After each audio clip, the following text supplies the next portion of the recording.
O senador Zequinha Marinho participou da audiência pública no Senado, que tratou das perseguições políticas e abusos cometidos pelo ministro Alexandre de Moraes, do Supremo Tribunal Federal e do Tribunal Superior Eleitoral, no contexto das eleições de 2022.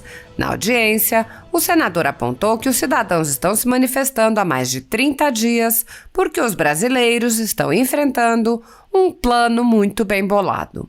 O senador explicou como a velha imprensa se uniu a membros do judiciário para recuperar as benesses perdidas com a eleição do presidente Jair Bolsonaro. Ele disse: o presidente Bolsonaro, ao ser eleito, nós tivemos aí a ruptura de um sistema viciado, um sistema que irrigava os órgãos de comunicação de forma generosa, que transferia bilhões de reais por ano às custas do suor do brasileiro para poder sobreviver ao luxo e avançar a tecnologia. Bolsonaro chega, rompe com tudo isso, equaliza tudo isso e distribui as verbas de forma equitativa com todos os canais de televisão e etc, etc. Isso desagradou. Ninguém nunca viu a imprensa brasileira bater tanto num governante como se viu durante esses 4 anos, tchê. A gente não tem notícias na história do Brasil sobre isso. Bom, insatisfeito, todo mundo que teve prejuízo com isso se uniu. E aí uniu-se todo mundo, uniu a imprensa, uniu boa parte do judiciário, uniu boa parte do setor empresarial que também perdeu e colocaram um plano em ação. Zequinha Marinho alertou que o Senado precisa agir, deixar a omissão e cumprir o seu papel. E o que nos resta agora? Resta-nos que esta casa assuma o seu papel. O Senado está sendo não só conivente, mas está sendo cúmplice de tudo isso e a gente precisa fazer isso acabar, porque, paciência, a população hoje vê o Senado como uma das piores instituições desta República. A gente tem a obrigação de, como membro desta casa, trabalharmos diuturnamente para que ela dê uma resposta à sociedade, que assuma o seu devido lugar e o seu papel, e Vossa Excelência tem aqui na nossa pessoa um parceiro nessa longa jornada. Difícil, mas não impossível. No contexto atual do Brasil, muitas pessoas estão sendo tratadas como subcidadãos pelo simples motivo de terem manifestado apoio ao presidente Jair Bolsonaro. Por expressarem suas opiniões, são alvo de CPIs, de inquéritos secretos conduzidos pelo ministro Alexandre de Moraes no Supremo Tribunal Federal, ou são vítimas de medidas arbitrárias, como prisões políticas, apreensão de bens, exposição indevida de dados, entre outras. A totalidade da renda da Folha Política, assim como de outros canais e sites conservadores, está sendo confiscada a mando do ex-corregedor do TSE, Luiz Felipe Salomão, com o apoio e aplauso dos ministros Luiz Roberto Barroso, Alexandre de Moraes e Edson Fachin. Há mais de 17 meses, todos os rendimentos do jornal estão sendo retidos sem justificativa jurídica. Se você apoia o trabalho da Folha Política e pode nos ajudar a continuar nosso trabalho, doe qualquer valor através do Pix, usando o QR Code que está visível na tela ou com o código ajude@folhapolitica.org. Se preferir transferência ou depósito, a conta da empresa Raposo Fernandes está disponível na descrição deste vídeo e no comentário fixado no topo.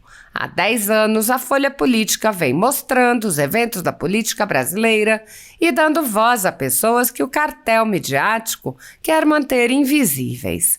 Pix ajude@folhapolitica.org. Assista! A iniciativa desse debate, dessa audiência pública, na verdade todo mundo está na busca e numa expectativa muito grande com relação ao desfecho de tudo isso. Minha solidariedade a todos os patriotas que estão acampados aqui em Brasília e por todo o Brasil diante dos quartéis do Exército, esperando uma sinalização, esperando uma resposta que está demorando muito, trazendo muita apreensão e trazendo muito desgaste e estresse para todo esse povo. A gente está enfrentando um plano muito bem embolado. Isso aqui não é um fato isolado, correto? Onde nasceu tudo isso? O presidente Bolsonaro, ao ser eleito, nós tivemos aí a ruptura de um sistema viciado, um sistema que irrigava os órgãos de comunicação de forma generosa, que transferia bilhões de reais por ano às custas do suor do brasileiro para poder sobreviver, não é, ao luxo e a tudo e a avançada tecnologia. Bolsonaro chega, rompe com tudo isso, equaliza tudo isso e distribui as verbas de forma equitativa com todos os canais de televisão, etc, etc. Isso desagradou. Ninguém nunca viu a imprensa brasileira bater tanto num governante como se viu durante esses 4 anos, Tchê. A gente não tem notícias na história do Brasil sobre isso. Bom, insatisfeito, todo mundo que teve prejuízo com isso se uniu. E aí uniu-se todo mundo, uniu a imprensa, uniu boa parte do judiciário, uniu boa parte do setor empresarial que também perdeu e colocaram um plano em ação. E a primeira etapa do plano foi o cancelamento dos processos contra o grande líder, né, da sua turma, que é Lula. Onde já se viu acontecer? Qual é um tribunal no mundo que seja capaz de fazer isso? Todo mundo acompanhou o julgamento feito pelo Sérgio Moro, hoje senador eleito. A prudência, a calma que tinha, se precavia de tudo para poder tomar uma decisão. Não foi nada atropelado, não foi nada feito assim às pressas. Ninguém nunca falou absolutamente nada. De repente se descobre que o território onde aconteceu tal coisa não era o adequado para se proceder com aquele julgamento. Arruma-se uma desculpa e em cima dessa desculpa se cancela toneladas de processo. E aí, com certeza, na esteira disso virão outros que também se acham com a razão e com o direito de pedir o cancelamento de suas penas, de seus processos. Lula livre, agora a primeira etapa, a mais difícil, está posta em campo. Não é verdade? Derriba-se Bolsonaro de uma forma ou de outra. Paciência, né? O que nos resta agora? Nos resta essa casa assumir o seu papel. O Senado está sendo não só conivente, mas está sendo cúmplice com tudo isso. E a gente precisa fazer isso acabar, porque, paciência, a população hoje vê o Senado como uma das piores instituições dessa República. A gente tem a obrigação de, como membro dessa casa, trabalharmos diuturnamente para que ela dê uma resposta à sociedade. 15 segundos. Assuma o seu devido lugar e o seu papel. E Vossa Excelência tem aqui, na nossa pessoa, um parceiro nessa longa jornada. Difícil, mas não impossível. Muito obrigado. Para que Vossa Excelência não perca o fio da meada, ou seja, o prosseguimento da sessão, eu só não posso deixar de, ouvindo as palavras recentemente produzidas, de lembrar o que disse aqui ontem. Número 1, dos requerimentos de convite a ministros, geralmente os mesmos ministros, para virem aqui, por exemplo, para explicar a fundamentação do inquérito 4781, nós três assinamos todos. E, infelizmente, todos restaram desertos. Segundo, não faltaram aos mesmos ministros oportunidades de falar, de dar entrevistas aqui e no exterior. Só quero fazer uma pequena retificação. Não é todo o Senado. Alguns de nós temos procurado, por este meio, no mínimo, esclarecer qual é a genética, agora sim, do inquérito 4781, que deve ser objeto número 1 de qualquer investigação sobre abuso de autoridade, porque é a mais prolongada de todas.